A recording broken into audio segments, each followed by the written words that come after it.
ہوگا اور فتنوں کے لیے ان سے مقابلہ آرائی کے لیے ہمیں کیا کرنا ہوگا. یہ فتنے جو پڑ رہے ہیں یہ ہمارے لیے کس قدر نقصان کا سبب ہے، انہی ساری چیزوں کے بارے میں ہمیں سوچنا ہوگا. ایک شاعر نے لکھا ہے، اٹھا رہے ہیں جو فتنے میری زمینوں میں، جی وہ سانپ حملے ہی پالے ہیں آستینوں میں. کہیں سے زہر کا تریاق ڈھونڈنا ہوگا جو پھیلتا ہی چلا جا رہا ہے سینوں میں، جو پھیلتا ہی چلا جا رہا ہے سینوں میں. اور کسی کو فکر نہیں قوم کے مسائل کی، ریا کی جنگ ہے بس حاشیہ نشینوں میں. ریا کی جنگ ہے بس حاشیہ نشینوں میں. قصوروار سمجھتا نہیں کوئی خود کو، انا پرستی کے شعلے بھرے ہیں سینوں میں. انا پرستی کے شعلے بھرے ہیں سینوں میں. ابھی بھی وقت ہے، آگے بڑھو خدا کے لیے، کھڑے رہو گے یوں کب تک تماشا بینوں میں. میرے عزیز دوستوں اور بزرگوں، میں نے قرآن مقدس کی جو آیت کریمہ تلاوت کی، رب ذوالجلال ارشاد فرماتا ہے وَاتَّقُوا فِتْنَةً لَا تُصِيبَنَّ الَّذِينَ ظَلَمُوا مِنكُمْ خَاصَّةً. اے لوگوں ان فتنوں سے بچو، ان فتنوں سے ڈرو جن فتنوں کی زد میں صرف فتنہ گر ہی نہیں آئیں گے، جن فتنوں کی زد میں صرف وہی لوگ نہیں آئیں گے جو فتنے پھیلاتے ہیں، تباہی مچاتے ہیں، لوگوں کے عقائد و نظریات کو خراب کرتے ہیں، بلکہ فتنوں کی زد میں وہ لوگ بھی آنے والے ہیں، فتنوں کا شکار وہ لوگ بھی ہونے والے ہیں جو تماشا بھی بن کر ایک طرف کھڑے ہو کر فتنہ گروں کی فتنوں پر سیٹیاں بجاتے ہیں، فتنہ گروں کی باتوں پر مزے لے لے کر بیان کرتے ہیں اور فتنوں سے لوگوں کو روکنے کی کوشش نہیں کرتے ہیں.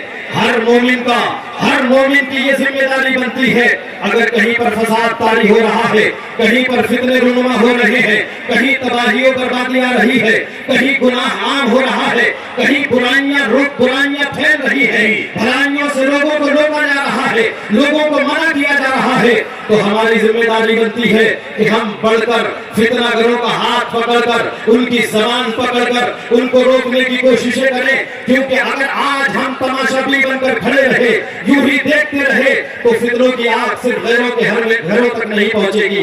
فتنے ہماری بستیوں ہی کو تباہ و برباد نہیں کریں گے، ہمارے پڑوسیوں ہی کو ہلاک و برباد نہیں کریں گے، بلکہ ان فتنوں کی آگ کسی نہ کسی دن ہمارے گھروں تک پہنچ کر ہمارے ایمان و عقیدے کو تباہ و برباد کر دے گی.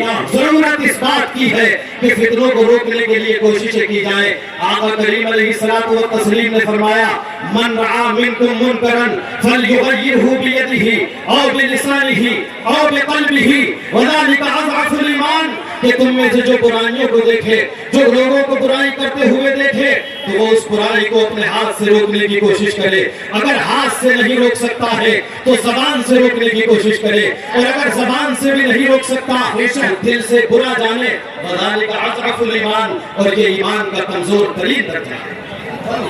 اگر میں اس پر گفتگو کروں، آج کے زمانے میں ہم دیکھتے ہیں کہ لوگ ظالموں کو ظلم کرتے ہوئے دیکھتے ہیں، جی ریاکاروں کو ریاکاری کرتے ہوئے دیکھتے ہیں، لوگوں کو حرام کاریاں کرتے ہوئے دیکھتے ہیں، علن اعلان شریعت مصطفیٰ کی دھجیاں اڑاتے ہوئے دیکھتے ہیں.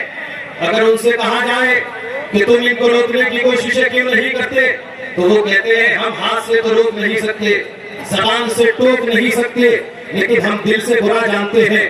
میں ان سے پوچھنا چاہتا ہوں، دل سے برا جاننے کا مطلب کیا ہے؟ کہ آپ سرکار تاج الشریعہ علیہ رحمت و رضوان کے غلام ہیں، سرکار تاج الشریعہ کے فتوے پر عمل کرنے والے ہیں، سرکار تاج الشریعہ کے ماننے والے ہیں. تو میرے سرکار تاج الشریعہ نے کیا فرمایا ہے، ذرا اس پر بھی آپ کو غور و فکر کرنے کی ضرورت ہے، اس کے بارے میں بھی آپ کو سوچنے کی ضرورت ہے. سرکار تاج الشریعہ علیہ رحمت و رضوان اپنی زندگی کے تمام گوشوں میں جہاں لوگوں کے ایمان و عقیدے کی حفاظت کرتے رہے، بستی بستی جا کر ان کو سلسلہ قادریہ سے وابستہ کر کے ان کے ایمان کو جیا بخشتے رہے، وہیں انہیں یہ بھی درس کر دیتے رہے اے لوگوں یہ دنیا بہت مختصر ہے، زندگی جو دی گئی ہے بڑی غنیمت ہے، اس زندگی کو غنیمت جانو. یہ زندگی تمہیں دنیاوی امور کے لیے ملی ہے. کون سے امور کے لیے ملی ہے؟ وہ دنیاوی امور جن کا تعلق شریعت اسلامیہ سے ہے، وہ دنیاوی امور جن کا تعلق اصلاح سے ہے اس زندگی کو اللہ کی اطاعت و فرما برداری میں خرچ کر دو. اگر تم زندگی کو اللہ کی اطاعت میں گزارو گے تو یقیناً دنیا سے سرخرو ہو کر جاؤ گے. زندگی یہ نہیں ہے کسی کے لیے, زندگی ہے نبی کی نبی کے لیے. مسلک اعلیٰ حضرت پہ قائم رہو, زندگی دی گئی ہے اسی کے لیے.